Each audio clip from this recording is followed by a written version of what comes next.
Hello everybody, welcome back this channel. आज हम बात करेंगे ट्रांसफ़र ऑफ प्रॉपर्टी का सेक्शन 134 यानी कि 134, जिसमें बात की गई है बंधकित ऋण के बारे में। अब मतलब क्या होता है, हम इस सेक्शन में पढ़ने वाले हैं कि हम एक एक्शनेबल क्लेम को सामने वाले को ट्रांसफ़र करेंगे, लेकिन एज अ सिक्योरिटी।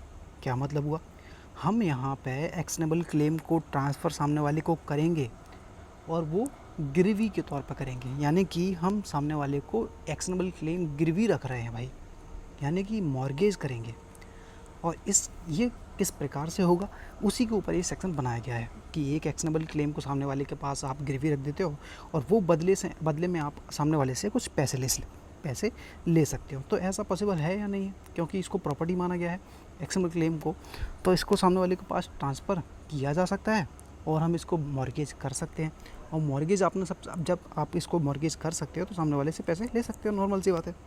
ठीक है, तो हमने जैसे ही समझा था कि अब हम मूवेबल प्रॉपर्टी को मॉर्गेज करते हैं, गिरवी रखते हैं तो वो गिरवी कहलाता है, और इमूवेबल को करते हैं तो वो बंधक कहलाता है। अब यहाँ पे क्या है, आपने क्या है, एक एक्शनेबल क्लेम को ही मॉर्गेज कर दिया भाई और सामने वाले से पैसे ले लिए। तो ये प्रोसीजर कैसे कार्य करता है, क्या इसका मैटर है, वो सेक्शन इसके ऊपर बेस्ड है। तो चलिए शुरू करते हैं भाई, क्या है मैटर। 134 कहता है, जहाँ पर कोई ऋण, इसको थोड़ा ऊपर हाईलाइट करके लिख लेना, इस ऋण में एक्शनेबल क्लेम की बात हो रही है। जहाँ कोई एक्शनेबल क्लेम वर्तमान या फिर भावी कोई डेट, इसमें बात हो रही है डेट की, कर्ज को सिक्योर करने के पर्पस से ट्रांसफ़र किया जाता है। यानी कि कोई एक्शनेबल क्लेम ट्रांसफ़र किया जा रहा है किसी भी वर्तमान कर्ज को या फिर फ्यूचर के किसी कर्ज को सिक्योर करने के पर्पस से, ठीक है। वहाँ ऐसे अंतरित किया गया ऋण, यानी कि जहाँ पर ऐसा ट्रांसफ़र किया गया एक्शनेबल क्लेम, यदि अंतरक के द्वारा प्राप्त या फिर अंतरित के द्वारा वसूल कर लिया जाता है, ठीक है। तो सबसे पहले अगर ये एक्शनेबल क्लेम सामने वाले ने रिडीम कर लिया, माई चांस इसको वसूल कर लिया सामने वाले ने, जिसको हमने ट्रांसफ़र किया था उसने, तो इनमें कुछ पॉइंट्स ये हैं। सबसे पहला पॉइंट ये है, सेकंड पॉइंट यहाँ पे है, और एक थर्ड पॉइंट भी है इसमें, ठीक है। तो इन्हीं पॉइंट पे आज हम बात करने वाले हैं। तो पहला पॉइंट क्या कहता है, ऐसे वसूली के खर्च के चुकाने में अंतरित द्वारा वसूल कर लिया जाता है, तो वह सर्वप्रथम ऐसी वसूली के खर्च के चुकाने में, क्या मतलब हुआ, यहाँ पे बात कह रहा है कि जब भी आप कोई एक्शनेबल क्लेम सामने वाले को ट्रांसफ़र करोगे मॉर्गेज, उस बंधक के तौर पे, ठीक है, और सामने वाले ने उसको रिडीम कर लिया, वसूल कर लिया, ठीक है, उससे जो पैसे आएंगे, जो एक्शनेबल क्लेम सामने वाले ने बेचा है, उसको रिडीम करा है, उससे जो पैसे आएंगे वो सबसे पहले किस चीज़ में यूज़ होंगे। इसको छोड़ देते हैं पहले, ठीक है, क्योंकि पल्ले नहीं पड़ेगा, इसलिए मैं एक क्रम से बनाया है, ठीक है। जब भी कोई एक्शनेबल क्लेम रिडीम होगा तो उसमें से जो पैसे आएंगे वो टर्न बाई टर्न यूज़ होंगे। किस प्रकार से, सबसे पहले उस कर्ज जो आपने लिया है सामने, एक एग्जांपल, सबसे पहले इसको एग्जांपल ही समझ लेते हैं, तभी क्लियर होगा। ये इसके पास एक एक्शनेबल क्लेम है और इसको चाहिए हैं पैसे, ठीक है। एक्शनेबल क्लेम किसके अगेंस्ट है, इस व्यक्ति के, इससे इसको वसूल करने हैं, ठीक है। तो इसके पास एक्शनेबल क्लेम है 5 लाख रुपए का। अब इसको ज़रूरत पड़ेगी 10 लाख रुपए की। इसने इससे पैसे मांगे, इसने 10 लाख रुपए इसको दिए, लेकिन इसने सिक्योरिटी के तौर पे 5 लाख रुपए का एक्शनेबल क्लेम इसके पास एज अ सिक्योरिटी रख दिया, ठीक है। एज अ सिक्योरिटी इसने इसके पास रख दिया, तो 10 लाख रुपए इसने इसको दे दिए। अब क्या हुआ, ये बंदा है, इसने क्या है, पैसे की ज़रूरत पड़ी, इसने रिडीम कर लिया भाई, वो एक्शनेबल क्लेम वसूल कर लिया। अब जो वसूल करने में जो पैसे मिले हैं, उस पैसे का क्या होगा, किस प्रकार से उसको एडजस्ट किया जाएगा, उसी के बारे में ये सेक्शन कहता है। तो सबसे पहला पॉइंट कहता है, उस कर्ज, यानी कि जो एक्शनेबल क्लेम को वसूलने में जो खर्चा हुआ है, कोर्ट फीस, यानी कि जो तुम एक्शनेबल क्लेम सामने वाले को ट्रांसफ़र तो कर दिया, अब भाई इसमें कोई खर्चा तो होगा, रिडीम करोगे तुम इसको, इसमें कोर्ट फीस वगैरह हो गई, वकील का कोई खर्चा वगैरह हो गया, ये सब सबसे पहले चुकाया जाएगा। 5 लाख रुपए का तुम्हारा एक्शनेबल क्लेम था, उसने बाई चांस रिडीम कर लिया, उसे वसूल कर लिया। अब उससे जो पैसे आए, 5 लाख रुपए आए, और उसमें हमारा कोर्ट की फ़ीस भी लगी थी, बाई चांस मान लेते हैं 5,000 रुपये, 10,000 रुपये, कोर्ट वकील ने भी फ़ीस ली थी 15-20 हज़ार रुपये, तो सबसे पहले वो चुकाई जाएगी। और इसमें अब सेकंड है, अब इसमें से कुछ बचेगा, क्योंकि 5 लाख तो पूरे यूज़ होंगे नहीं, क्योंकि इसमें से इसकी फ़ीस निकाल दी तो कुछ बच गया, मान लो हम मान लेते हैं 4,85,000 रुपये मान लेते हैं, ठीक है। तो दूसरा कहता है, एक्शनेबल क्लेम का पैसा उस नए कर्ज को चुकाने के लिए किया जाएगा। अब भाई वो अपना पैसा निकाल लेगा, कौन सा, जो उसने 10 लाख रुपए दिया था, ठीक है, पूरा माइनस कर देगा। क्योंकि इसमें मैंने थोड़ा एग्जांपल में यहाँ पे 5 लाख रुपए ही का रखा है और यहाँ पे थोड़ा ज़्यादा रख दिया है, ठीक है।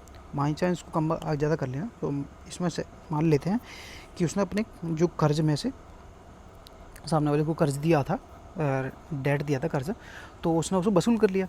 अब उसमें से बाई चांस कुछ पैसा बच गया, ठीक है।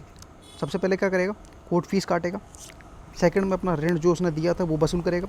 थर्ड में अगर कुछ बच गया तो भाई वो तुम्हें वापस कर दिया जाएगा, एक्शनेबल क्लेम। बाई चांस मान लेते हैं कि एक्शनेबल क्लेम इसके पास 10 लाख रुपए का था, इसने कर्ज 5 लाख का लिया था, ठीक है। तो एक्शनेबल क्लेम ये बंदे ने भाई रिडीम कर लिया। तो जो 10 लाख रुपए आए हैं, जो 10 लाख रुपए इसके पास आए हैं, उसमें से सबसे पहले कोर्ट फीस काटेगा।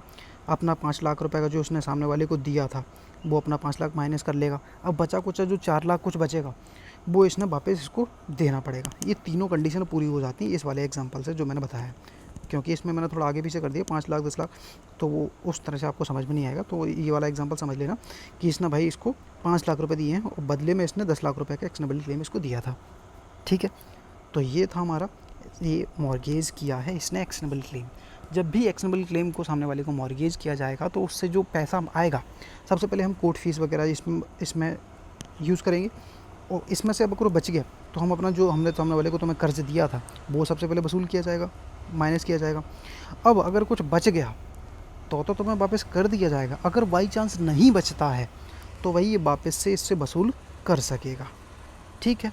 तो ये हमारा सेक्शन था 134। यहाँ पे हम एक्शनेबल क्लेम को सामने वाले को ट्रांसफ़र कर रहे हैं, लेकिन एज अ सिक्योरिटी के तौर पे, कि अगर बाई चांस तो हमारे जो कर्ज हमने तुम्हें दिया है 10 लाख रुपए का, सॉरी 5 लाख रुपए का, इस जो मैंने एग्जांपल दे रहा हूँ 5 लाख मान लेना इसको, ठीक है। 5 लाख रुपए का जो तुम्हें कर्ज दे रहा हूँ, अगर बाई चांस तुम नहीं दे पाते हो तो मैं तुम्हारा जो एक्शनेबल क्लेम है उसको बेच दूंगा, मतलब रिडीम कर लूँगा, और जो पैसा आएगा मैं अपना कर्ज चुका लूँगा, कोर्ट फीस वगैरह।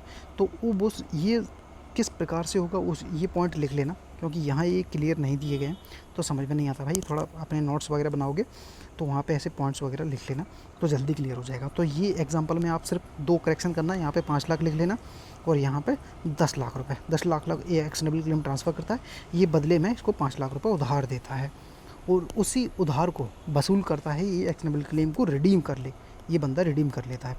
एक्शनेबल क्लेम इसके अगेंस्ट था, ठीक है। तो ये हमारा सेक्शन 134 था, जिसमें हम एक्शनेबल क्लेम को सामने वाले को ट्रांसफ़र करते हैं सिक्योरिटी के तौर पे और बदले में हम उससे कुछ पैसे उधार ले लेते हैं। तो जब आपने कुछ पैसे उधार लिए हैं, अगर बाई चांस आप नहीं भर पाते हो तो सामने वाला वो एक्शनेबल क्लेम को रिडीम कर लेगा, यानी कि उसको यूज़ कर लेगा और उससे जो पैसा आएगा सबसे पहले अपनी कोर्ट फीस माइनस करेगा।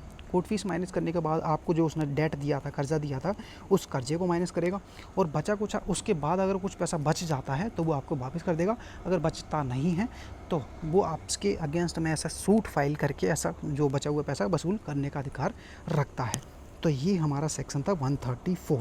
फिर भी अगर नहीं समझ में आता है तो भाई आप कमेंट कर देना, और नहीं आता है तो भाई हम फिर से समझा देंगे। अपना तो काम ही यही है, अपना टाइम पास हो जाता है, अपन वीडियो बना देते हैं और आप लोगों की थोड़ी हेल्प हो जाती है जिन लोगों को नहीं आता समझ में, कि भाई हिंदी में वीडियो बहुत कम मिलेंगे और कोई इतना डीपली नहीं समझाता भाई। वो मतलब तो समझा देंगे एग्जाम्पल दे के आपको, लेकिन एक एक वर्ड नहीं समझा पाते। तो अपना तो भाई एक एक वर्ड जब तक समझ नहीं आ जब तक आप एग्जाम्पल नहीं लिख सकते ना भाई।